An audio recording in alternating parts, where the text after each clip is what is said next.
الحمد لله رب العالمين والصلاة والسلام على رسوله الكريم وعلى آله وأصحابه أجمعين. رب اشرح لي صدري ويسر لي أمري واحلل عقدة من لساني يفقهوا قولي. اللهم أخرجنا من ظلمات الوهم وأكرمنا بنور الفهم وافتح علينا بمعرفة العلم وسهل أخلاقنا بالحلم واجعلنا ممن يستمعون القول فيتبعون أحسنه. اللهم اجعل أعمالنا خالصة لوجهك ولا تجعل فيها حظا لغيرك. وصل اللهم على سيدنا ونبينا محمد وعلى آله وأصحابه أجمعين والحمد لله رب العالمين. السلام عليكم ورحمة الله وبركاته.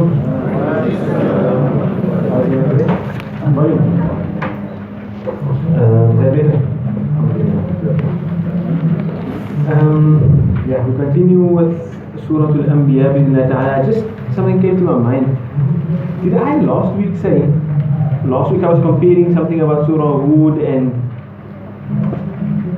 the Surah, how Allah subhanahu wa ta'ala mentions stories of Anbiya, and I think in the midst of that I mentioned that the only prophet whose people were saved was the people of Hud alayhi salam. Yeah, that's a mistake here. That's the people of Yunus alayhi salam in Surah Yunus. Surah Hud alayhi salam people were destroyed here. Allah mentions that many places in the Quran. It's the people of Surah Yunus that were.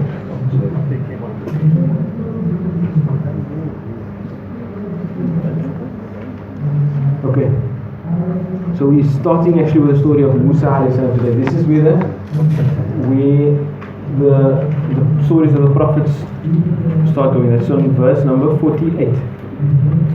So I'll just read the verse and we'll continue. Allah subhanahu wa ta'ala says, أعوذ بالله من الشيطان الرجيم بسم الله الرحمن الرحيم قل إنما أنذركم بالوحي ولا يسمع الصم الدعاء إذا ما ينذرون ولئن مستهم نفحة من عذاب ربك ليقولن يا ويلنا إنا كنا ظالمين ونضع الموازين القسط ليوم القيامة فلا تظلم نفس شيئا وإن كان مثقال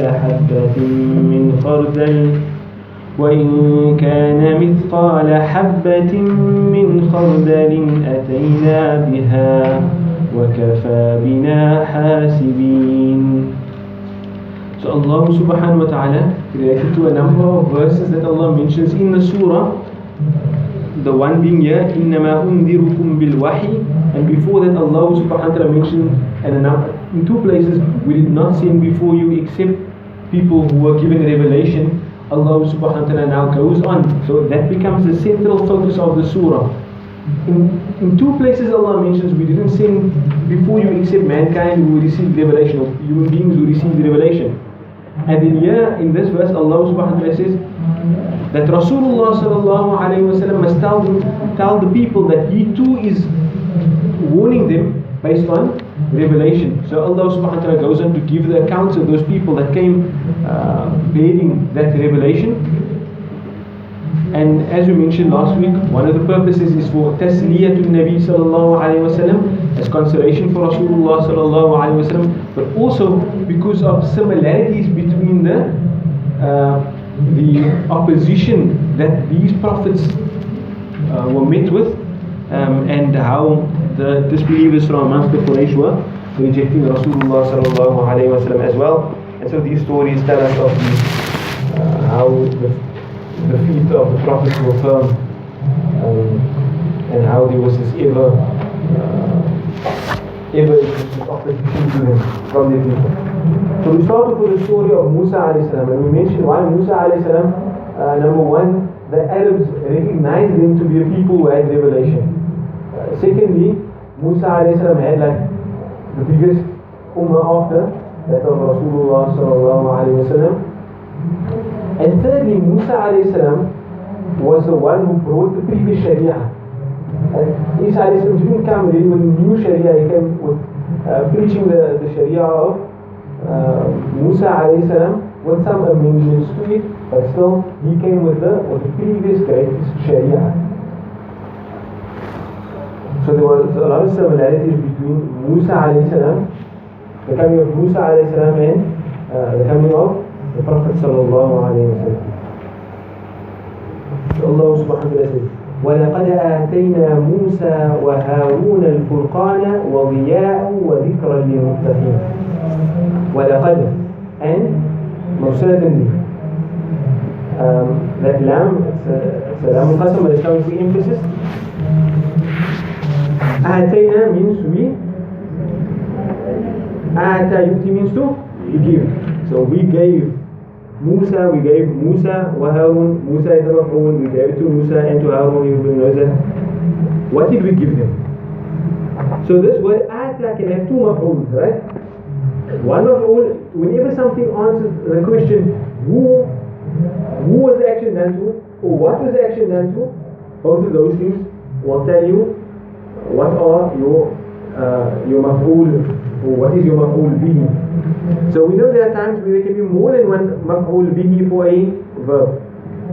So the one maf'ul bihi here is what? The first one is what? Atayna, the na is the fa'il, Musa is the maf'ul, and Harun. In terms of our grammatical analysis, we don't call that the maf'ul. What comes before it? Why is a harmful? Asked. Not the is a why is a harmful jar, but not this one. This one is a waw al-asl. It doesn't impose a specific hal on the word that follows it. It implies that it must take the hal of the word that is connected to. So because Harun is connected to what? Musa alayhi salam, Harun is in the same hal as Musa. But Musa is mabni like that, so you can't see its hal.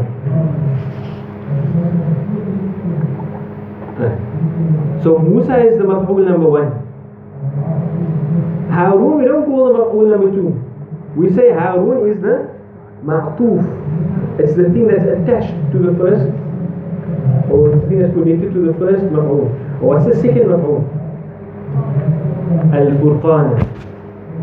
And you can see in the verse, these things that's attached to Al-Furqan as well. What's attached to it?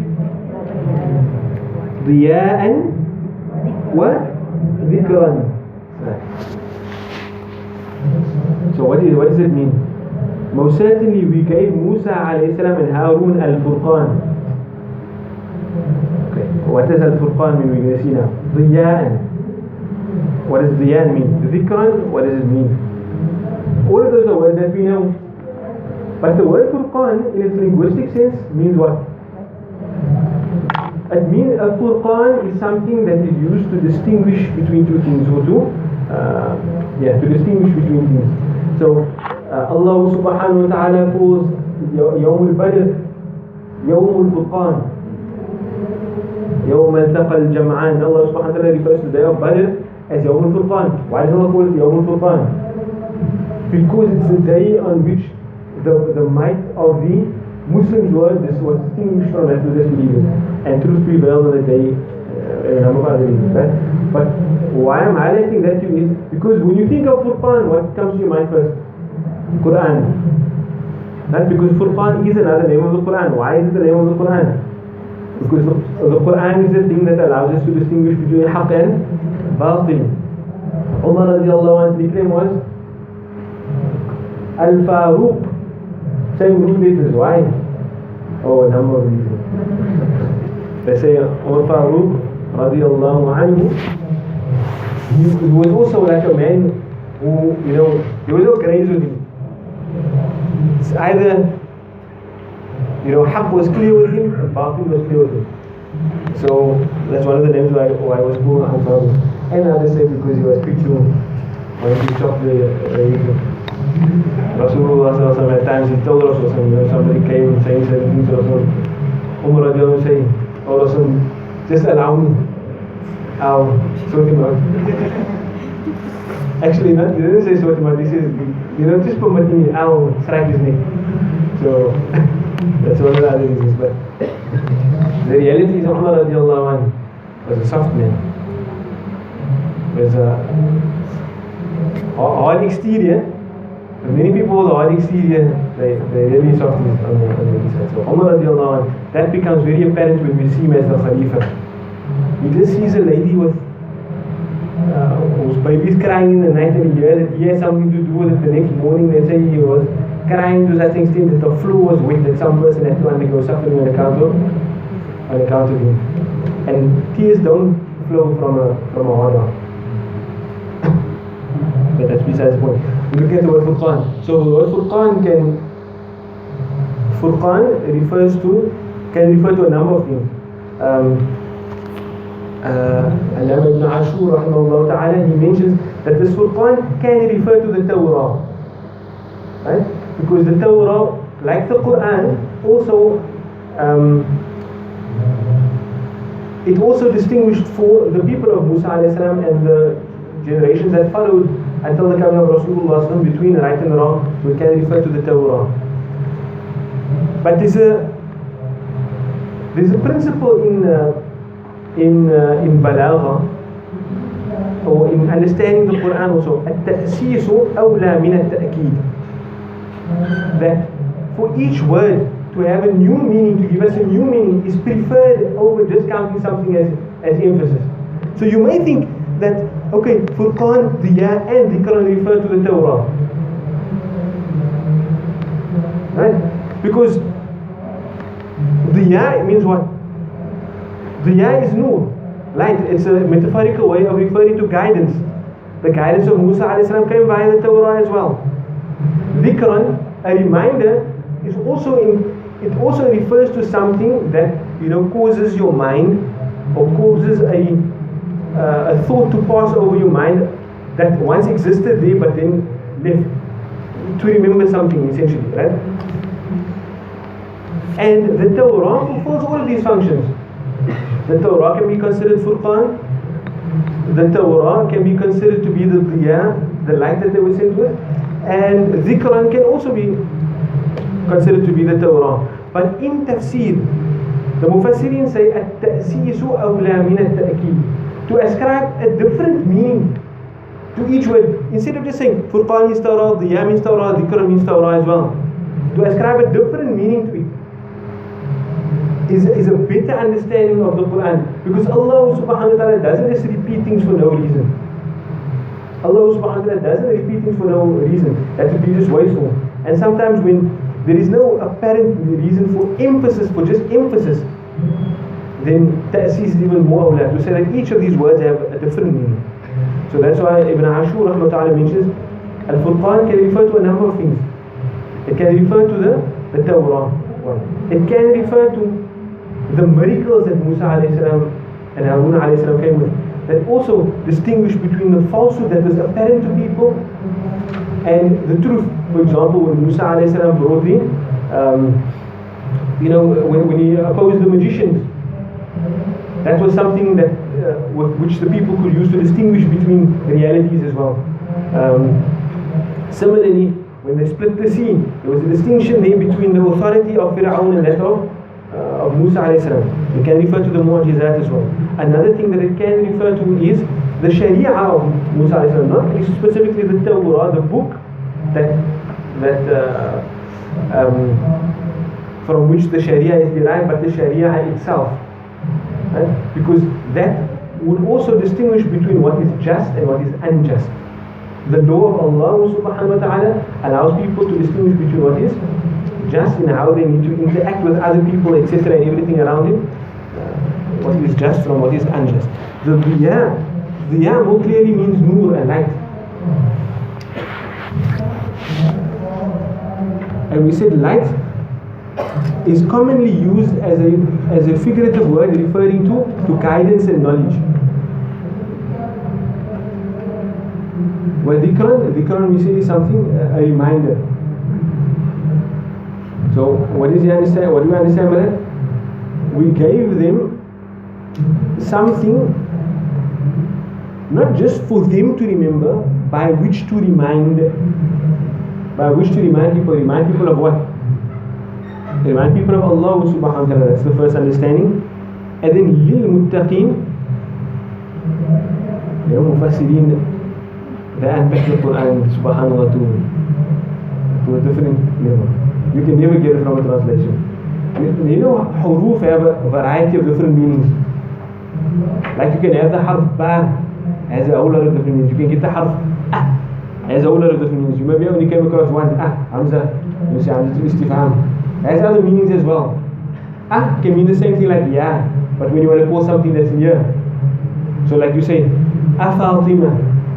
I mean, Fatima. It doesn't even appear in the Quran like that, but it is one of the meanings of the harf So the word, the harf lam also has a number. You know a number of meanings for a number of huruf. Wa, you know, it can be wa'ul qasam, wallahi. You know, it can be wa that means and. You know, it can be wa huwa, wa haliya. You know wa that comes at the beginning of a sentence, wa for istinaf. That same little harf, you already know full meanings for it over there. And so similarly, lam has a number of meanings. So they say this lam here can either be for illa. Allah subhanahu wa ta'ala sent a reminder on account of the people of taqwa. On account of the people of taqwa. Why? Because the people that don't have taqwa, they don't benefit from the book. They don't benefit from the reminder in any way. So Allah, if it wasn't for the existence of people with taqwa, Allah subhanahu wa ta'ala would not have sent the reminder, because it would have been a waste. Right, so one is understanding it as therefore illah.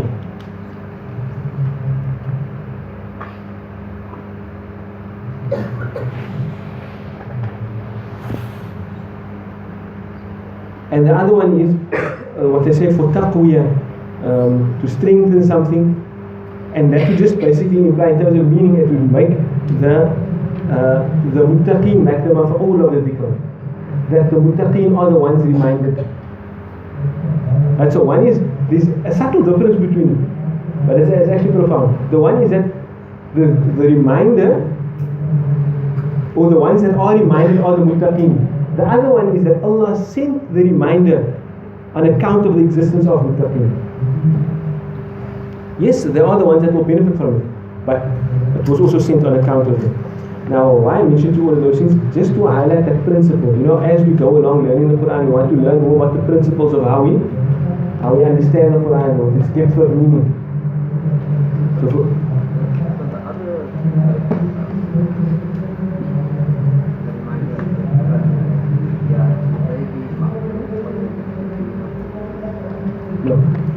Dhikran and Riya'an are ma'tuf on al-Furqan.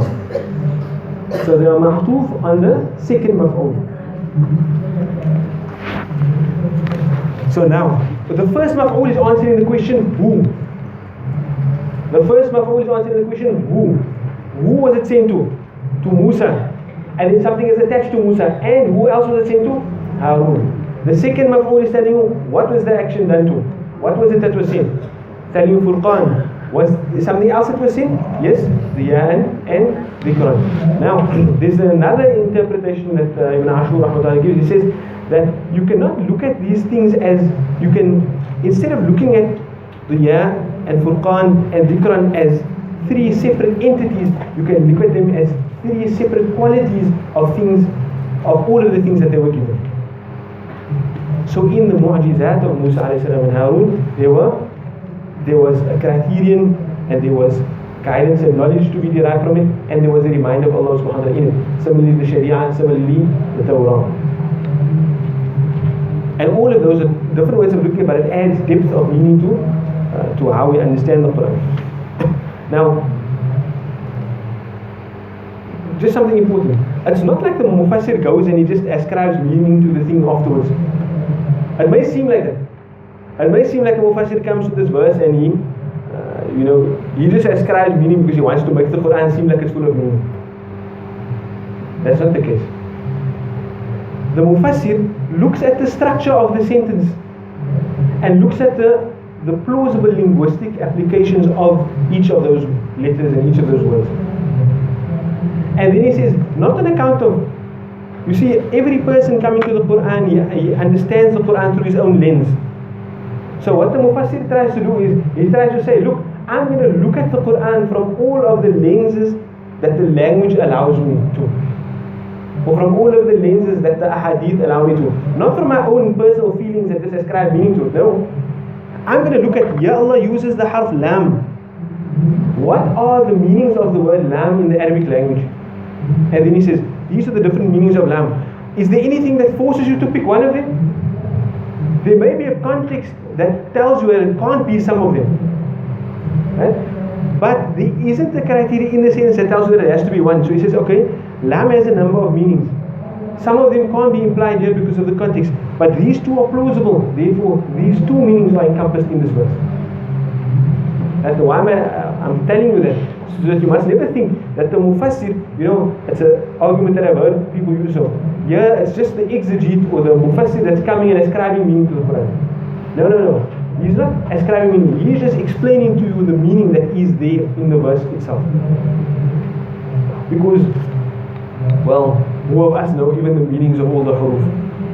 That takes a while to study.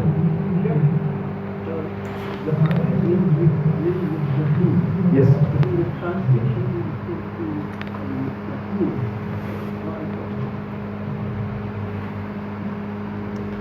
In the translation.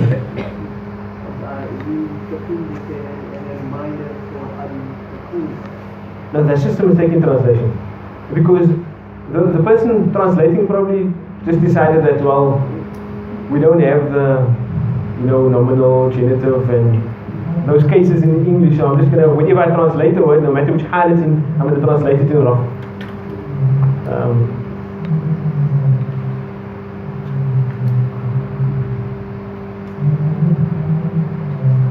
There's no it's muttaqin because it's in halatul jar.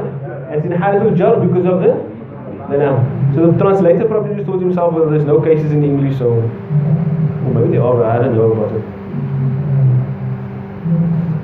But yeah. So we just unpacking it. Allah subhanahu wa ta'ala starts off with Musa alayhi salam, saying that Musa alayhi salam came with all of these things. And then Allah goes into describe why would Allama ibn Ashur even mention the second thing? Allah said it on account of the muttaqin.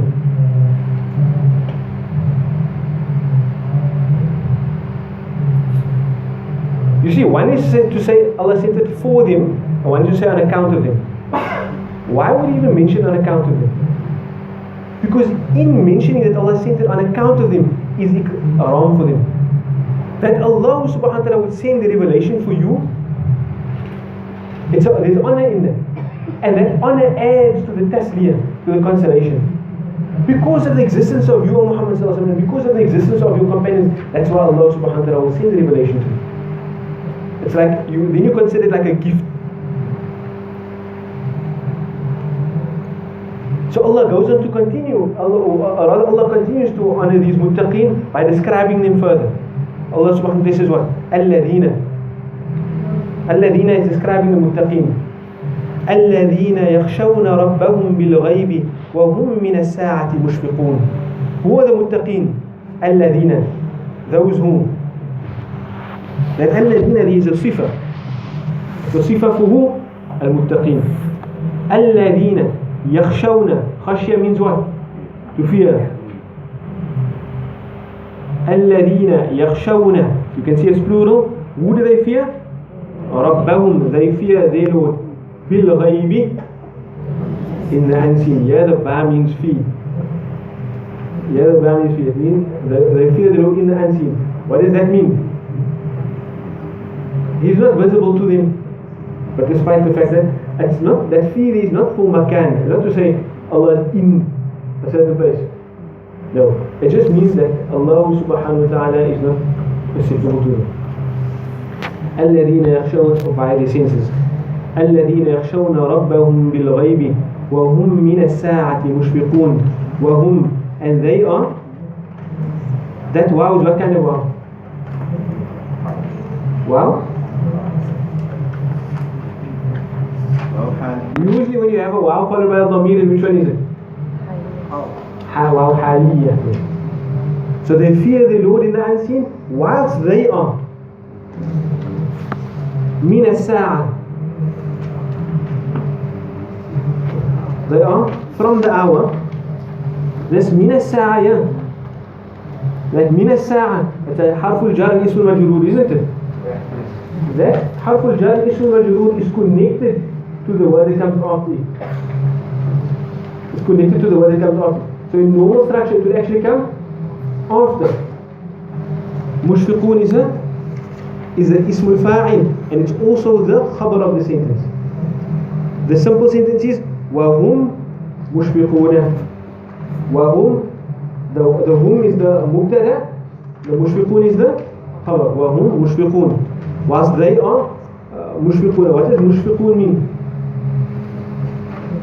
It means to be awaiting something with some amount of fear. So like you can say apprehensive.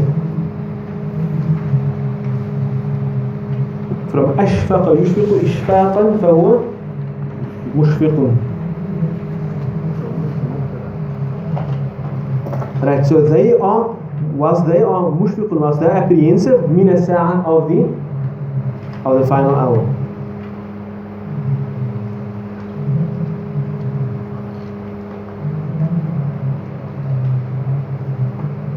So there's some implication to that also as well. That if people do not have these qualities, since these are sifat of the muttaqeen, if people do not have these qualities, then they do not have taqwa. Then they do not have taqwa. But these are two different things. It's not the same as taqwa. The problem is, we translate taqwa as fear, right? And we translate khashya also as fear. And we translate ishfaq also as fear. But there's different connotations to each of them. So taqwa is not just fear. It's a fear that drives you to do what Allah subhanahu wa ta'ala commanded you to do and stay away from what Allah prohibited you from. Khashya is fear as well, but it's like a fear of awe. But it also, that's the one, you see, in taqwa, meaning that internal thing that drives you to do, there's an internal component, but there's also an external consequence of it. Khashya is just internal. Khashya is just internal. So when Allah subhanahu wa ta'ala describes the muttaqeen, Allah subhanahu wa ta'ala describes the muttaqeen as people that have just that internal fear. Why specifically mention the internal one separate from taqwa? Because it shows you that there is something that's not done for you. You can do all the actions of a muttaqeen externally, but if it's not backed up or it's not embedded in that khashya that's internal, that cannot be seen, then it's not taqwa that you have. You understand? You may have all of the external expressions of a muttaqi, but if it's not couched in that true fear in your heart that other people cannot see, then it's not taqwa that you have. Then it's riya that you have. And that's a sickness of the heart rather than something praiseworthy. And then when Allah subhanahu wa ta'ala speaks about the sa'ah, what's the implication of being a mushfiq of the sa'ah? One is fearing Allah, another thing is fearing the hour. Why do you fear the hour? You don't fear the hour because of it itself. You fear the hour because it's a place where you face the consequences of your deeds. So it's a thing that shapes your deeds, and that type of ishfaq is connected to the external. It means those people that do the fear is not just a thing that remains internal, but it causes them to do the actions that prepare them for the hour. And so again, you see in that, we're looking at it not as ta'keed, not as Allah emphasizing the people who fear Allah, the people who fear Allah in the unseen, the people who fear the hour. We're not looking at it as that. We're looking at it from a perspective of ta'sis, looking at the different meanings in each one. And that's the beauty of the Arabic language, that subtle differences in words. It's very, very descriptive. وَهَذَا ذِكْرٌ مُبَارَكٌ أَنزَلْنَاهُ أَفَأَنْتُمْ لَهُ مُنْكِرُونَ. So then Allah subhanahu wa ta'ala says, وَهَذَا ذِكْرٌ مُبَارَكٌ. What is the hada referring to here? Now it's referring to the Quran. We're speaking about Musa alayhi salam, his Torah also. Now we're speaking about the Quran.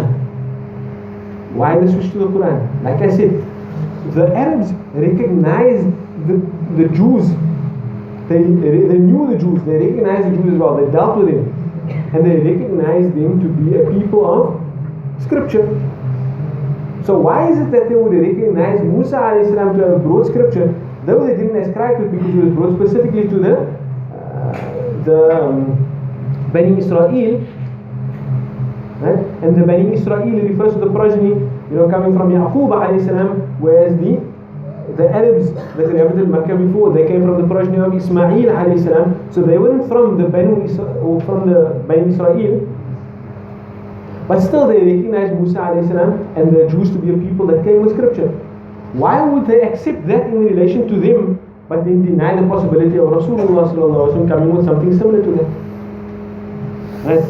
So that's why Allah speaks about what Musa alayhi salam was given, and then Allah says, وَهَذَا, and this, ذِكْرٌ مُبَارَكٌ, it is a blessed reminder. أَنزَلْنَاهُ, which we have revealed. أَفَأَنْتُمْ لَهُ مُنْكِرُونَ. So Allah asks the question. Makes a sentence into a question. I'm just with istifham. Fa is there at the it's there because it's the beginning of the sentence, but it shows that it's connected to what comes before. Right? So it's actually fa for atf, showing that this fa is connected to the discourse before. Antum is the mubtada. Afa antum, so are you? Lahu munkirun. That lahu, harful jar, ismul majrur. It's also connected to the word that comes after it. The normal structure is that to come after it.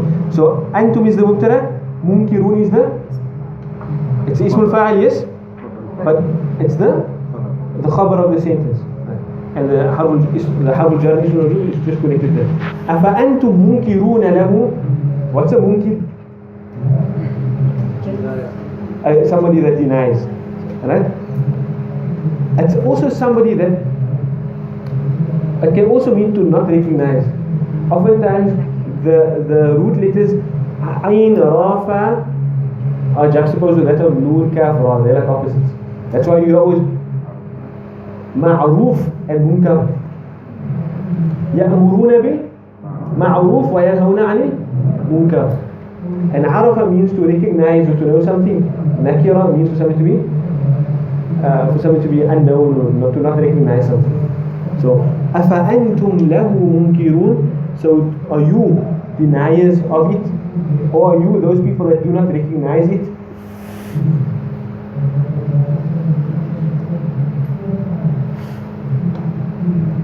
Why would it be people? Are you the people who do not recognize it?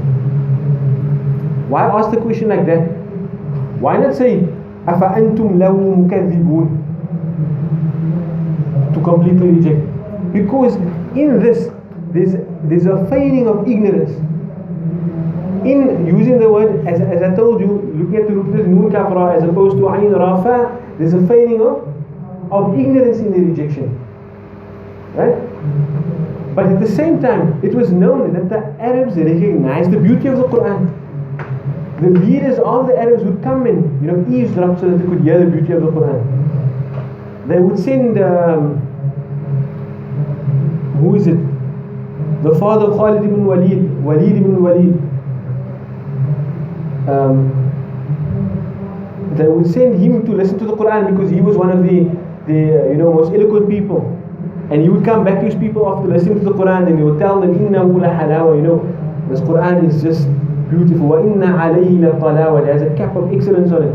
It's just beautiful. But then what does Allah subhanahu wa ta'ala say? You couldn't tell that. They sent him on a mission. He was supposed to critique the Quran. So what does the Quran say about him after that? ثُمَّ عَبَسَ وَبَصَرَ وَأَدْبَرَ وَاسْتَكْبَرَ فَقَالَ إِنْ هَذَا إِلَّا سِحْرٌ يُؤْثَرُ. He thought, we can't say this in response to the Quran. So what did he do? He frowned and he turned away and he thought, فَكَّرَ وَقَدَّرَ فَقُتِلَ كَيْفَ قَدَّرَ. Allah subhanahu wa ta'ala says, he pondered, what can he say? He turned away from the thing and he continued to ponder. And Allah subhanahu wa ta'ala, فَقُتِلَ كَيْفَ قَدَّرَ. Cursed be how he pondered. His aql didn't lead him to just recognize it. Instead he had to make up something. What did they say? This is just some magic that he's been afflicted with, etc. But they knew it wasn't that. That's why this is the benefit of using the word munkirun as opposed to mukadhibun, because there's a feigning of ignorance in its meaning. وَلَقَدْ آتَيْنَا إِبْرَاهِيمَ رُشْدَهُ. Allah goes into the next story. That's of Ibrahim alayhi salam. Allah subhanahu wa ta'ala says, وَلَقَدْ آتَيْنَا إِبْرَاهِيمَ رُشْدَهُ. And most certainly we gave Ibrahim rushdahu. Rushd means what? Rushd can mean guidance, but it also means good judgment. The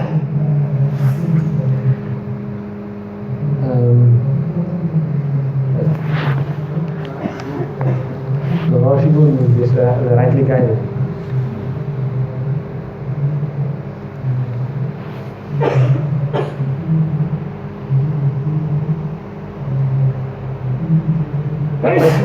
In addition to being rightly guided, there's also the ability to think right. That's why in the story of Lut alayhi salam, as it comes in Surah Hud, when the people of Lut alayhi salam want to approach the angels to, have their way with him, then you ask him, "Alaysa minkum rajulun rashid?" Isn't there any, for lack of a better word, isn't there any straight man amongst you? But it doesn't actually mean straight. It means, isn't there one of you with that can think properly, that can think right? So he says, وَلَقَدْ آتَيْنَا إِبْرَاهِيمَ رُشْدَهُ. Most certainly we gave Ibrahim alayhi salam sound judgment and right guidance. مِنْ قَبْلُ, before.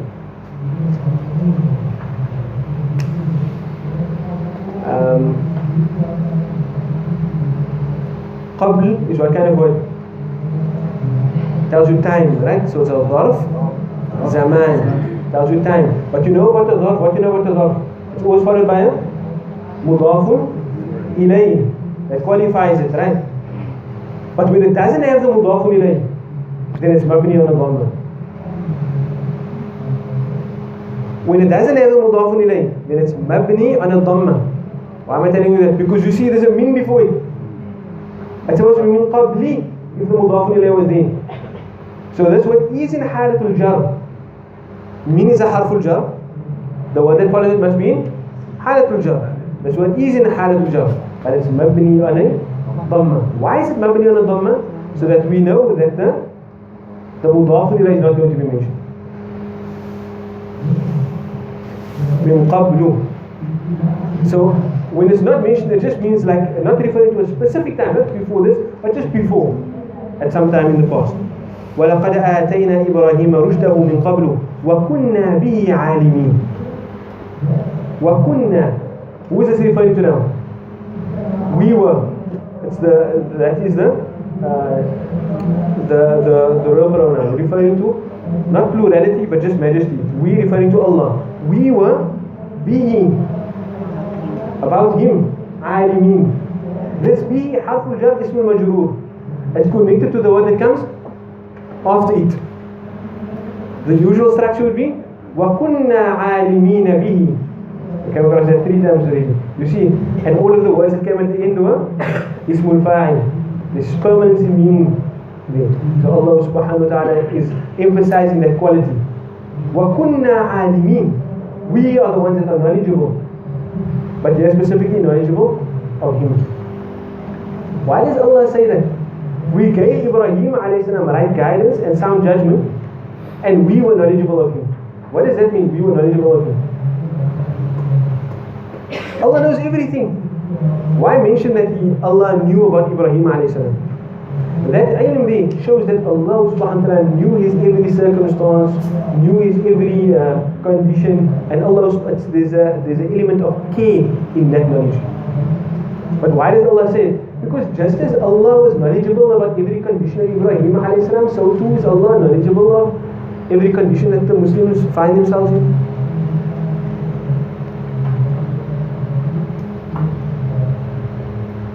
Right? That's why Allah subhanahu wa ta'ala mentioned that He was knowledgeable about him. So now, after this, we're going to go into the story of Ibrahim alayhi salam, where Allah actually mentions, what is it that Ibrahim alayhi salam went through? Who did he have to oppose? And we know we have to oppose his father, etc. But we'll see in that how there is a consolation for Rasulullah sallallahu alayhi wa sallam. But our time is up now. Assalamu alaikum wa rahmatullahi